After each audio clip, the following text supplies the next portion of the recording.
അല്ല ഇന്നിപ്പം നമ്മൾ ഇന്ന് രാവിലെ എണീക്കുമ്പോൾ തന്നെ ഈ വാർത്ത കേട്ടുകൊണ്ടാണ് നമ്മൾ എണീക്കുന്നത്. നമ്മൾക്ക് കുറച്ച് വ്യക്തിപരമായ സ്വാതന്ത്ര്യവും അടുപ്പമുണ്ട്. ധർമ്മജന്റെ ഭാര്യ വീണ്ടും വിവാഹിതയായി. മക്കൾ സാക്ഷി. സന്തോഷം പങ്കുവച്ച് ധർമ്മജൻ ബോൾഗാട്ടി. മിമിക്രി വേദിയിൽ നിന്ന് ടെലിവിഷൻ പരിപാടിയിലേക്കും അതുവഴി സിനിമയിലേക്കും എത്തിയ താരമാണ് ധർമ്മജൻ ബോൾഗാട്ടി. സിനിമയിലൊക്കെ വരുന്നതിന് മുമ്പ് തന്നെ സജീവ കോൺഗ്രസ് പ്രവർത്തകനായിരുന്നു ധർമ്മജൻ. രാഷ്ട്രീയ പ്രവർത്തനത്തിന്റെ ഭാഗമായി ജയിൽവാസം വരെ അനുഭവിക്കുകയും ചെയ്തിട്ടുണ്ട്.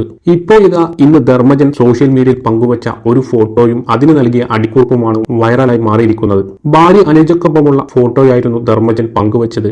എന്റെ ഭാര്യ വീണ്ടും വിവാഹിതയാകുന്നു എന്നായിരുന്നു അടിക്കുറിപ്പിലെ ആദ്യ വരി. എന്നാൽ വരൻ ഞാൻ തന്നെയാണെന്നും മുഹൂർത്തം 9:30-നും 10:30-നും ഇടയിൽ എല്ലാവരുടെയും അനുഗ്രഹം ഉണ്ടാകണമെന്നും ധർമ്മജൻ കുറിപ്പിലൂടെ ആവശ്യപ്പെടുന്നുണ്ട്. ഇതോടെ എന്താണ് ധർമ്മജൻ ഉദ്ദേശിക്കുന്നതെന്ന ആകാംക്ഷയിലായിരുന്നു ആരാധകർ. വിവാഹ വാർഷികമായിരിക്കും ഇതെന്നാണ് പലരും തെറ്റിദ്ധരിച്ചത്. എന്നാൽ യഥാർത്ഥത്തിൽ ഇന്നായിരുന്നു ഇരുവരുടെയും ഔദ്യോഗിക വിവാഹം. ക്ഷേത്രത്തിൽ വെച്ച് ഇരുവരും താലി കെട്ടുകയും ചെയ്തു. ഇതേക്കുറിച്ച് ധർമ്മജൻ തന്നെ വ്യക്തമാക്കുകയും ചെയ്യുന്നുണ്ട്. ഒളിച്ചോടി വിവാഹം കഴിച്ചവരാണ് ഞങ്ങൾ. ക്ഷേത്രത്തിൽ വെച്ച് താലി കെട്ടിയിരുന്നെങ്കിലും രജിസ്ട്രേഷൻ നടന്നിരുന്നില്ല. മക്കളുടെ സാന്നിധ്യത്തിൽ കല്യാണം കഴിച്ചുവെന്ന് മാത്രമല്ല, ഒരു ഔദ്യോഗിക രേഖ പല കാര്യങ്ങൾക്കും ആവശ്യമാണ്. അതിനുവേണ്ടി കൂടിയാണ് ഇപ്പോഴത്തെ ഈ വിവാഹമെന്നും ധർമ്മജൻ പറഞ്ഞു.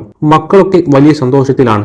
അച്ഛന്റെയും അമ്മയുടെയും കല്യാണം കാണാനുള്ള ഭാഗ്യം കിട്ടിയല്ലോ എന്നും അവരുടെ കൂട്ടുകാർ പറയും. ഇപ്പോൾ എല്ലാവരുടെയും സാന്നിധ്യത്തിൽ വിവാഹം കഴിക്കാനായി. അതിൽ വലിയ സന്തോഷമുണ്ട്. വേണ്ടപ്പെട്ട കുറച്ചുപേർ ഇന്ന് ജീവിച്ചിരിപ്പില്ല. അതിൽ വലിയ വിഷമമുണ്ടെന്നും ധർമ്മജനും ഭാര്യയും പറയുന്നു. ഞങ്ങൾ ഇതുവരെ വിവാഹം രജിസ്റ്റർ ചെയ്തില്ലെന്ന് അറിഞ്ഞതോടെ പിശാരടിയൊക്കെ വിളിച്ച് ചീത്ത പറഞ്ഞു. നീ ചത്തുപോയാൽ അവൾക്ക് ഇൻഷുറൻസ് പോലും കിട്ടില്ലെന്നും പറഞ്ഞിരുന്നു. അധികം ആരെയും അറിയിക്കാതെ രഹസ്യമാക്കി തന്നെയാണ് ഈ ചടങ്ങുകൾ നടത്തിയതെന്നും അദ്ദേഹം കൂട്ടിച്ചേർത്തു.